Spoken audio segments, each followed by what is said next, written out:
उसकी टीचर सब बच्चों से पूछती है 2 और 2 कितना होता है। एक बच्चा जवाब देता है 4। मैरी इन सब सवालों से परेशान और बोर हो रही होती है। इसके बाद उसकी टीचर पूछती है 3 + 3 कितना होता है। मैरी पूछती है कैसा स्कूल है, सबको पता है इसका आंसर 6 है। उसकी टीचर कहती है कि यहाँ का एक रूल है, जब किसी बच्चे का नाम लिया जाए तभी वो जवाब देगा। और इसके बाद मैरी की टीचर उसे खड़ा करके पूछती है चलो तुम बताओ 9 + 8 कितना होता है। मैरी तुरंत जवाब देती है 17। उसकी टीचर कहती है हाँ सही है, अब ये बताओ 15 + 17 कितना होता है। मैरी कहती है 32। उसकी टीचर को लगता है कि ये आसान था इसीलिए उसने जल्दी बता दिया। वो पूछती है 57 + 135 कितना होता है। मैरी तुरंत जवाब दे देती है 192। ये सुनकर उसकी टीचर को थोड़ा सा अजीब लगता है, इसीलिए अब वो उससे टफ क्वेश्चन पूछती है। वो कहती है बताओ 57 × 135 कितना होता है। मैरी थोड़ी देर सोचती है और जवाब देती है 7695। और ये जवाब सुनकर उसकी टीचर कैलकुलेटर निकालकर जब कैलकुलेट करती है तो मैरी का आंसर बिल्कुल ठीक होता है। मैरी यहाँ पर इसका स्क्वायर रूट भी बता देती है। वो कहती है 87.7 जो कि सही आंसर होता है। मैरी की टीचर हैरान होती है कि मैरी ने किया तो किया कैसे। कुछ देर बाद मैरी की प्रिंसिपल सब बच्चों से मिलने के लिए आती है। मैरी अपनी प्रिंसिपल से बोलती है क्या कोई फ्रैंक को यहाँ पर बुला सकता है, क्योंकि मैं इस नर्क में एक पल भी नहीं रहना चाहती। कुछ देर बाद फ्रैंक जब मैरी को स्कूल से ले जा रहा होता है तो वहाँ पर उसकी टीचर मिस स्टीवनसन और एक और टीचर खड़ी होती है। दूसरी टीचर मिस स्टीवनसन को बताती है कि मैरी के डैड हर फ्राइडे को बार में आते हैं, मैंने कई बार वहाँ पर देखा है, लेकिन ये उदास रहते हैं। मैरी की टीचर मिस स्टीवनसन भागते हुए उनके पीछे जाती है। वो फ्रैंक को रोक कर बताती है कि आपकी बेटी गिफ्टेड है, आज उसने मैथ्स के ऐसे ऐसे सवालों के जवाब दिए जो एक 7 साल के बच्चे के लिए बहुत मुश्किल है। फ्रैंक कहता है ऐसा कुछ भी नहीं है, ये सिर्फ एक ट्रिक है जिसे ट्रैक्टनबर्ग मेथड कहा जाता है। वो 7 सालों तक नाजी कंसंट्रेशन कैंप में थे और वहां पर उन्होंने इस तरीके को इजाद किया था। ये कहकर फ्रैंक मैरी को लेकर वहां से निकल जाता है। वो उसे बीच पर लेकर जाता है। फ्रैंक मैरी से नाराज होता है क्योंकि उसने अपनी प्रिंसिपल से बदतमीजी की।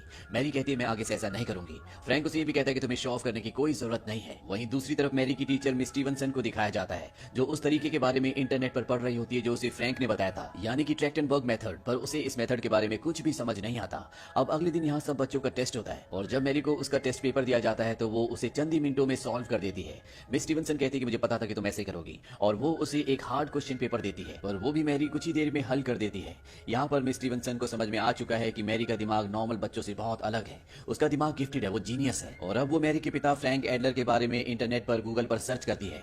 वो टाइप करती है फ्रैंक एडलर मैथमेटिशियन, पर उसे कोई भी रिजल्ट नहीं मिलता। पर यहाँ पर एक दूसरा नाम सामने आता है, ये नाम होता है डिएन एडलर मैथमेटिशियन। और जब वो उसके बारे में पढ़ती है तो उसमें लिखा होता है कि ये एक जीनियस थी पर इसने सुसाइड कर ली। उसकी एक बेटी भी थी जिसे अब उसका भाई फ्रैंक पालता है, यानी कि मैरी फ्रैंक की बेटी नहीं बल्कि उसकी भांजी है, यानी कि वो उसकी बहन की बेटी है। मिस स्टीवनसन ये सब जानने के बाद फ्रैंक से मिलने के लिए उस बार में जाती है जहां पर वो हर फ्राइडे को जाता है। ये दोनों एक साथ ड्रिंक पीते हैं और वहां पर फ्रैंक बताता है कि जब मैरी 6 महीने की थी तो एक रात को मेरी बहन मेरे घर पर आई। वो मुझसे कुछ बात करना चाहती थी पर उस रात को मुझे डिनर पर जाना था और जब मैं डिनर से वापस आया तो मैंने देखा कि मेरी बहन ने सुसाइड कर लिया। पिछले 6.5 सालों से मैरी और मैं एक साथ हैं। मैरी के डैड ने कभी उसे देखा भी नहीं क्योंकि वो इंसान मेरी बहन को 1 महीने में छोड़कर चला गया था। फ्रैंक स्टीवनसन को यह भी बताता है कि उसकी मॉम ने उसकी बहन को घर से निकाल दिया था जब वो प्रेग्नेंट थी, क्योंकि उसकी मॉम को उसकी बहन को लेकर कुछ और प्लान्स थे, इसीलिए वो उनके प्लान्स में फिट नहीं हुई। अब अगले दिन स्कूल बस में दिखाया जाता है कि मैरी की क्लास का एक बच्चा एक मॉडल एक प्रोजेक्ट बनाकर ला रहा होता है। तभी एक बड़ी क्लास का बच्चा जानबूझकर उसे गिरा देता, उसे परेशान करने लगता है। इस बात से मैरी को गुस्सा आता है और वो भागते हुए उसकी तरफ जाती है और अपनी बुक उसकी नाक पर मारती है। उस बच्चे की मॉम उसे स्कूल से वापस ले जाती है जिसकी नाक से खून निकल रहा होता है। फ्रैंक ये देख लेता है और वो मैरी के पास जाता है, लेकिन वो मैरी को डांटता नहीं है और प्रिंसिपल के पास जाता है। प्रिंसिपल कहती है कि इस बात के लिए मैरी को निकाला जा सकता है। फ्रैंक कहता है कि ये उसकी पहली गलती है, वैसे भी उसने लड़ाई एक बच्चे को बचाने के लिए की जिसको वो लड़का परेशान कर रहा था। यहाँ पर प्रिंसिपल कहती है कि मुझे पता चला है कि आपकी बच्ची एक्स्ट्रा ऑर्डिनरी है, वो बहुत टैलेंटेड है, उसके अंदर ऐसी खूबियां हैं जो हमारे स्कूल की पढ़ाई उसे कभी नहीं पढ़ा सकती। एक स्कूल है जिसका नाम ओक्स है, वहाँ के प्रिंसिपल मेरे दोस्त हैं, अगर आप चाहो तो हम वहाँ पर मैरी का एडमिशन करवा सकते हैं। फ्रैंक कहता है कि मैंने पता किया था लेकिन वहाँ की फीस $30,000 है जो मैं अफोर्ड नहीं कर सकता। प्रिंसिपल कहते हैं कि मैं उसे स्कॉलरशिप दिला सकती हूँ, पर फ्रैंक मना कर देता है। वो कहता है कि मैं नहीं चाहता कि मैरी को ये लगे कि वो दूसरों से अलग है, मैं चाहता हूँ कि वो इसी स्कूल में पढ़े। हालांकि जो स्कूल बस में आज हुआ वो बिल्कुल सही नहीं था, पर अगर आप इसे दूसरी नजरिए से देखें तो एक 12 साल का बच्चा जो 7 साल के बच्चे को परेशान कर रहा था, मैरी ने उसके खिलाफ आवाज उठाई और ये मेरे लिए बहुत मायने रखता है। मैं जानता हूँ किसी पर हाथ उठाना गलत है, इसके लिए मैरी को डांट भी पड़ेगी, पर मुझे मैरी पर फक्र है। फ्रैंक के जाने के बाद प्रिंसिपल बोलती है कि मैरी की सारी डिटेल्स निकालो। फ्रैंक और मैरी जब घर पहुंचते हैं तो मैरी देखती है कि उनके दरवाजे पर एक लेडी खड़ी होती है और जब वो फ्रैंक से पूछती है कि वो कौन है, फ्रैंक कहता है कि वो तुम्हारी नानी है। दरअसल आज पहली बार फ्रैंक की मॉम यानी मैरी की नानी उससे मिलने के लिए आई है। वो उसके लिए एक लैपटॉप भी लाती है। वो कुछ किताबों के नाम लेती है, वो कहती है कि तुम इस पर पढ़ सकती हो। मैरी कहती है कि मैंने ऑलरेडी वो किताब पढ़ ली और आजकल मैं डिफरेंशियल इक्वेशंस पढ़ रही हूँ। ये सुनकर उसकी नानी बहुत खुश होती है, वो उसे और भी किताबों के बारे में बताना चाहती है ताकि वो मैथमेटिक्स ज्यादा से ज्यादा पढ़े, पर यहाँ पर उसका बेटा फ्रैंक इंटरप्ट करता है। वो कहता है कि मैरी को बहुत सारा होमवर्क करना है और कल उसे स्कूल भी जाना है, इसीलिए अब उसे सोना चाहिए। फ्रैंक की मॉम यहाँ से जाने लगती है। फ्रैंक की मॉम नहीं चाहती कि मैरी यहाँ पर रहे क्योंकि उसे अब पता चल चुका है कि वो एक जीनियस है जैसे कि उसकी बेटी थी। वो जाने से पहले फ्रैंक को कहती है कि जिस जगह तुम रह रहे हो ये मैरी के लिए बिल्कुल भी ठीक नहीं है, खास तौर पर वो स्कूल जहाँ वो पढ़ती है। दरअसल मैरी की प्रिंसिपल ने उसको सब कुछ बताया होता है। फ्रैंक अपनी मॉम से से कहता है कि आपको वापस चले जाना चाहिए, लेकिन उसकी मॉम मैरी को अपने साथ ले जाना चाहती है। इसीलिए फ्रैंक को एक बार फिर से बुलाती है। वो कहती है कि मैरी एक जीनियस है, उसकी जिंदगी यहाँ पर बर्बाद हो जाएगी। फ्रैंक कहता है कि मैं कभी भी आपको उसको अपने साथ ले जाने नहीं दूंगा, क्योंकि आप उसे एक टीचर को सौंप देंगे, बाद में उसे आप साइंटिस्ट के बीच में झोंक देंगे, जहां पर वो अपनी पूरी जिंदगी बिता देगी, और मैं नहीं चाहता कि मेरी ऐसी जिंदगी जी, और इसीलिए मेरी बहन ने उसे मेरे पास छोड़ा। फ्रैंक की मॉम कहती है कि ये उसकी सबसे बड़ी गलती थी, उसे कभी भी सही गलत की पहचान नहीं थी। अगर उसे पहचान होती तो नावियल स्टोक्स की इक्वेशन को सुलझाकर वो दुनिया की एक महान गणितज्ञ बन चुकी होती, पर वो नहीं कर पाई क्योंकि वो कमजोर थी अपने पिता की तरह, अपने भाई की तरह। अगर तुमने मैरी को मुझे नहीं दिया तो अगली मुलाकात हमारी कोर्ट में होगी, और इसके बाद वो वहां से चली जाती है। यहाँ पर मैरी और उसके मामा फ्रैंक के बीच में बहुत अच्छी इक्वेशन, बहुत अच्छी बॉन्डिंग होती है।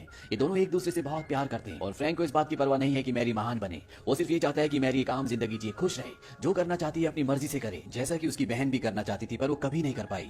अब फ्रैंक की और उसकी मॉम की मुलाकात कोर्ट में होती है। जज कहता है कि अच्छा तो ये होगा कि आप दोनों आपस में समझौता कर ले। यहाँ पर मैरी की नानी को उससे मिलने की परमिशन मिल जाती है। कुछ दिनों के बाद फ्रैंक को एक लेटर मिलता है जो कि कोर्ट की तरफ से होता है। उसमें लिखा होता है कि मैरी की नानी मैरी को अपने साथ 2 दिनों के लिए ले जाना चाहती है, और उसे अब मैरी को भेजना होगा। मैरी अपनी नानी के साथ उसके घर बॉस्टन जाती है। वहां पर मैरी को बहुत अच्छा लगता है, और अगले दिन मैरी की नानी उसे यूनिवर्सिटी ले जाती है।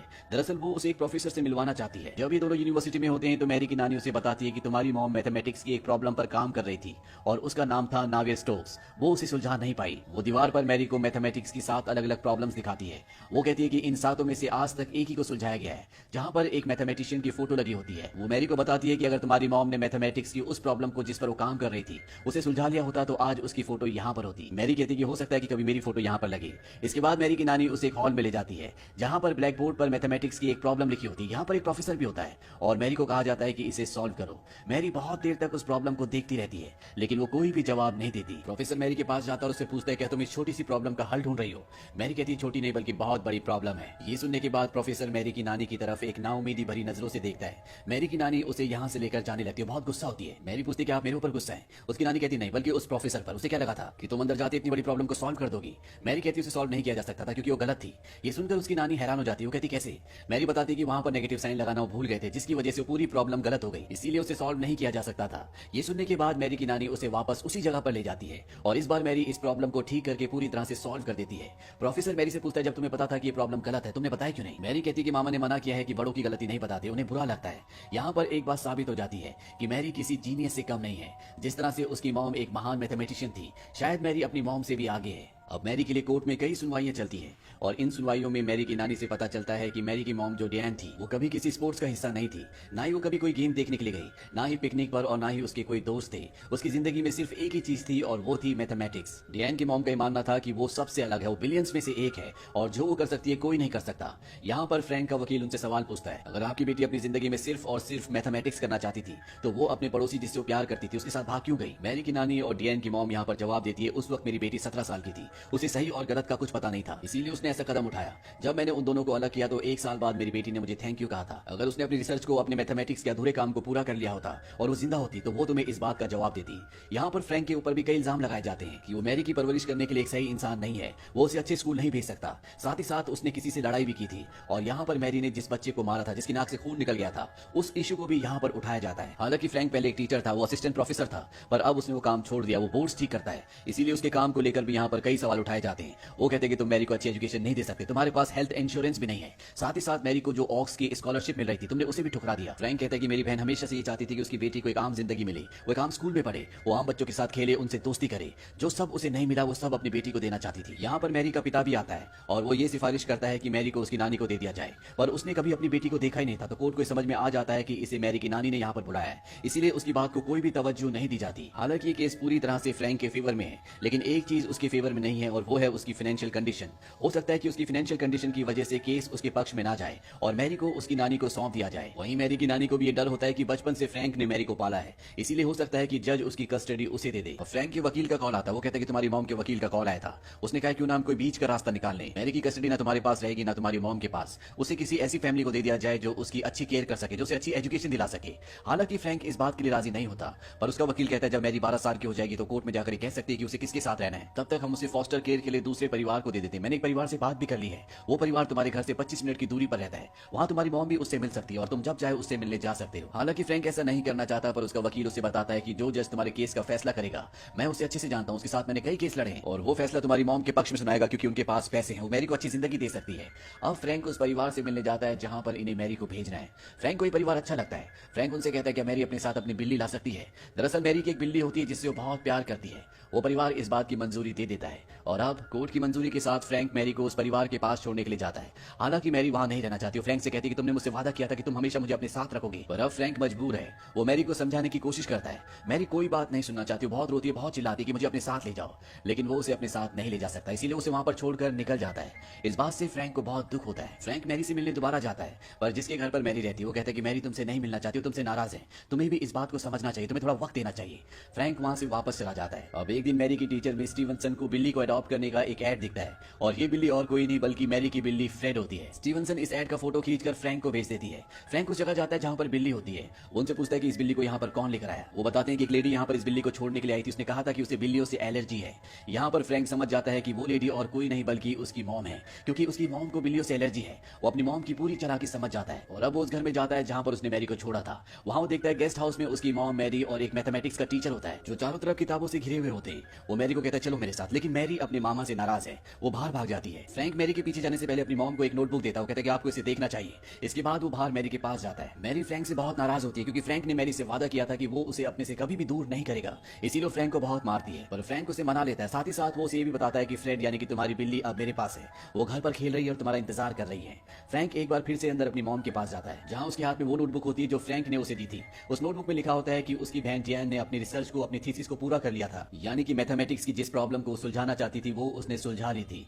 पर फ्रैंक की मॉम को इस बात पर यकीन नहीं होता। वो कहती है कि अगर डियान ने किया होता तो सबको बताती, दुनिया के सामने इस बात को लाती। फ्रैंक उन्हें बताता है कि डियान ने मुझसे वादा लिया था कि इन नोट्स को मैं मरने के बाद पब्लिश करूं। उसकी मॉम कहती है कि उसे मरे हुए 6 साल हो चुके हैं। फ्रैंक कहता है कि वो अपनी मौत की बात नहीं कर रही थी। दरअसल डियान अपनी मॉम की हेलीकॉप्टर पेरेंटिंग से इतनी परेशान थी कि वो अपनी जिंदगी में अपनी मर्जी से कुछ कर ही नहीं पाई। हालांकि उसने मैथमेटिक्स की एक बहुत बड़ी प्रॉब्लम को सुलझा लिया था, पर वो अपनी जिंदगी में पूरी तरह से हार चुकी थी, इसीलिए वो अपनी मॉम से नाराज थी और अपने भाई को इसीलिए उसने कहा था कि मॉम की मृत्यु के बाद इसे पब्लिश करना। फ्रैंक अपनी मॉम को कहता है कि मैं मैरी को अपने साथ ले जा रहा हूँ, वैसे भी अब आपके पास टाइम नहीं होगा, इस चीज को प्रूव करने में आपको कई साल लग जाएंगे। ये कहकर फ्रैंक वहां से चला जाता है। यहाँ पर फ्रैंक की मॉम की आंखों में आंसू, पछतावा होता है, पर अब जिंदगी बहुत आगे निकल चुकी है। मैरी अब फ्रैंक के साथ रहती है। उसकी जिंदगी नॉर्मल बच्चों की तरह, नॉर्मल बच्चों के साथ खेलती है, पार्क में जाती है, वो हर काम करती है जो नॉर्मल बच्चे करते हैं, जो उसकी मॉम डियान ने कभी नहीं किया। साथ ही साथ वो कॉलेज लेवल की एजुकेशन भी लेती है, जहां पर लेक्चरर मिस्टर रामानुजन के कुछ कॉन्सेप्ट्स के बारे में बता रहा होता है। मिस्टर रामानुजन भारत के एक बहुत बड़े गणितज्ञ थे जिन्हें पूरी दुनिया जानती है। तो ये थी पूरी कहानी गिफ्टेड मूवी की। इस कहानी के जरिए हमें एक संदेश देने की कोशिश की गई है कि इंसान भले कितना भी जीनियस क्यों ना हो, अगर उसने अपनी जिंदगी नहीं जी तो उसकी जिंदगी के कोई मायने नहीं होते। जिस तरह से मैरी की मॉम ने अपनी थीसिस पूरी कर ली थी, उसने वो कर लिया था जो पूरी जिंदगी करना चाहती थी, फिर भी उसकी जिंदगी में कुछ नहीं बचा था, जिसके चलते उसने सुसाइड कर लिया। तो भले जिंदगी में आप कुछ भी करो, कुछ बनो या ना बनो, पर जिंदगी जीना बहुत जरूरी है।